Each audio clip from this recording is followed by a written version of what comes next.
everyone ignored the old janitor, until his final letter changed everything. Every morning, at exactly 6:30, before the first employee arrived, an old man quietly unlocked the front door of the Parker and Stone office building. His name was Thomas. For 27 years, he had worked as the building's janitor. Every day looked almost exactly the same. He swept the floors, polished the windows, watered the plants, collected forgotten coffee cups, and made sure every desk looked perfect before anyone arrived. When the employees finally entered the building, most of them never even noticed him. Some walked past without looking, some stared at their phones, some accidentally bumped into him, without ever saying, "I'm sorry." Thomas never complained. Instead, he smiled every single morning. "Good morning. Have a wonderful day. I hope everything goes well today." He greeted everyone exactly the same. Most people never answered. To them, he wasn't Thomas. He was simply the janitor. One rainy Monday, a new intern joined the company. Her name was Emma. She was 23 years old. It was her first real job. She looked nervous as she entered the building carrying a small notebook and a cup of coffee. Just as she reached the entrance, Thomas was quietly mopping the wet floor. Emma stopped walking. She smiled warmly. "Good morning." Thomas looked surprised, then smiled back. "Good morning." She noticed he looked cold. Without thinking, she handed him the hot coffee she had just bought. "I can always get another one. You probably need this more than I do." Thomas looked at the cup for a few seconds. No one had ever done something like that for him inside this building. His eyes became slightly watery. "Thank you." Emma smiled again. "My grandmother always says, the first person you greet every morning might be carrying the hardest burden." Thomas quietly nodded. "I think your grandmother was a very wise woman." Emma walked toward the elevator. She didn't realize that one simple cup of coffee would become the brightest memory of an old man's final year. Meanwhile, inside the office, the day had already begun. Employees rushed through the hallways. Meetings started. Phones rang. Deadlines grew closer. Everyone was busy chasing success. But no one noticed the old men quietly cleaning behind them, making every single day easier, without asking for anything in return. Sometimes, the greatest people in our lives are the ones we barely see, and sometimes, the smallest act of kindness becomes the memory someone carries forever. Little did Emma know, the old janitor had already started writing something that would change the entire company forever.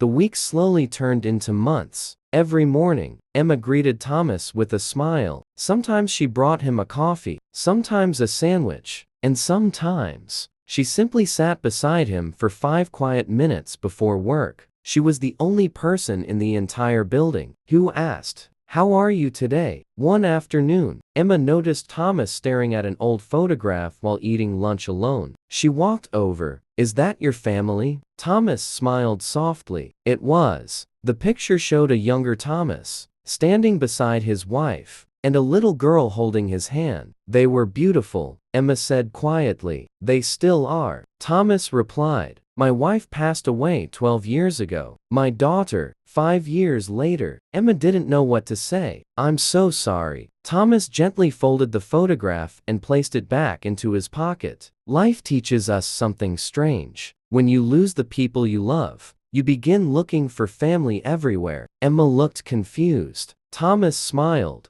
"That's why I pray for everyone who walks through these doors." "For everyone?" Emma asked. Thomas nodded. The young father working overtime, the woman preparing for her promotion, the nervous intern starting her first job, the security guard who misses his children. I may not know their stories, but I hope someone is praying for them too. Emma felt tears forming in her eyes. No one had ever spoken like that before. The next morning, everything seemed normal. Employees hurried through the lobby. One manager accidentally dropped a stack of important documents. Without hesitation, Thomas rushed over. He picked up every page, organized them carefully, and handed them back with a smile. The manager grabbed the files, turned around, and walked away. Without saying, "Thank you," Thomas simply smiled again. Emma watched everything. "Doesn't it hurt?" she asked later. "When people don't even notice you, Thomas looked at the freshly cleaned floor, then answered, "Kindness isn't something I give because people deserve it. I give it because I choose the kind of person I want to be." Emma never forgot those words. She wrote them inside her notebook. Months passed. Autumn became winter. Winter became spring. Every morning, the old janitor was still there, smiling, cleaning, helping, praying, completely unaware that his quiet life was about to leave behind a lesson no one inside that building would ever forget.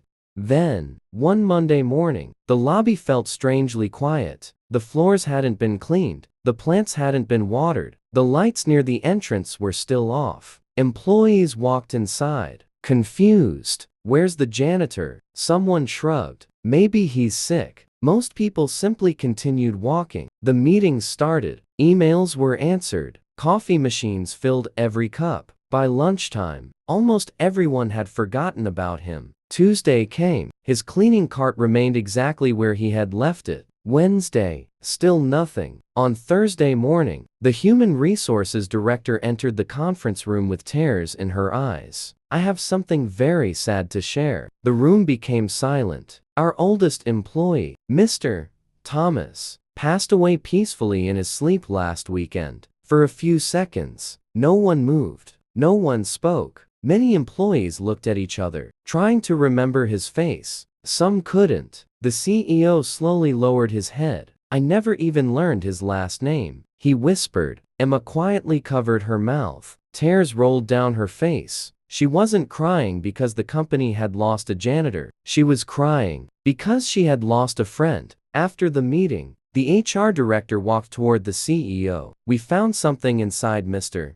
Thomas's locker." She placed a small brown envelope on the table. Across the front, written in neat handwriting, were the words, "To everyone who ever walked past me." The CEO carefully opened it. Inside was a handwritten letter. His voice trembled as he began reading. "If you're reading this, it means my time here has ended. First, please don't be sad. I lived a beautiful life. Every morning, I had the privilege of watching hundreds of people chase their dreams. Some of you became parents. Some received promotions. Some celebrated birthdays. Some quietly cried in the hallway when life became difficult. You probably never noticed, but I noticed all of you, and every evening before going home, I prayed for your happiness, not because you knew me, but because kindness should never depend on being recognized." By now, several employees had tears in their eyes. The CEO paused, unable to continue. The room was completely silent. For the very first time, everyone realized the man they had ignored for 27 years had spent those same 27 years caring about them more than they had ever cared about him. But the biggest surprise was still waiting inside the envelope. The CEO reached into the envelope once more. There was another folded note. This one had only a single name written on it. "Emma." The CEO looked around the room. "Emma, would you come here?" With trembling hands, she walked to the front. The CEO handed her the letter. She slowly unfolded it. As she began reading, tears filled her eyes. It said,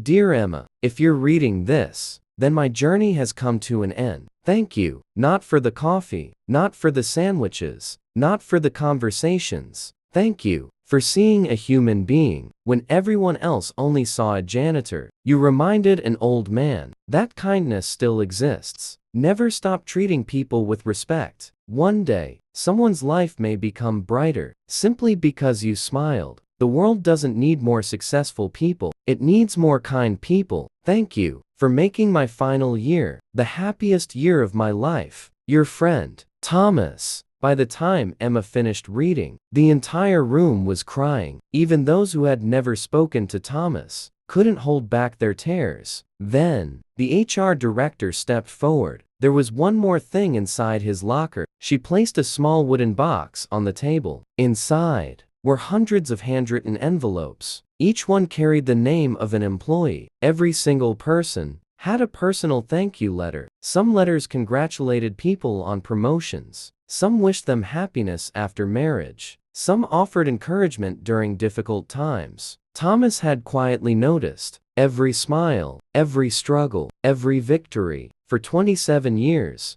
He had been writing letters to people who never even knew his name. The CEO looked around the room. His voice cracked as he spoke. Today, we didn't lose a janitor. We lost the kindest person this company has ever known. He paused, then continued. Starting today, every new employee who joins this company will hear Thomas's story on their very first day. And every year, we will give one award, not for the highest sales, not for the biggest promotion, but for the greatest act of kindness. The award would forever carry one name, the Thomas Award. A few weeks later, near the entrance of the building, a beautiful bronze plaque was installed. It simply read, "People may forget your job, people may forget your success, but they will never forget how you made them feel." From that day on, every employee entering the building stopped for just a moment. Some smiled, some touched the plaque, some whispered, "Good morning, Thomas," and no one ever walked past the janitor again, because they finally understood the greatest people are often the ones the world barely notices. If this story touched your heart, subscribe to Foru Tales. And remember, kindness costs nothing, but it can become someone's greatest treasure. Thank you for watching. We'll see you in the next story.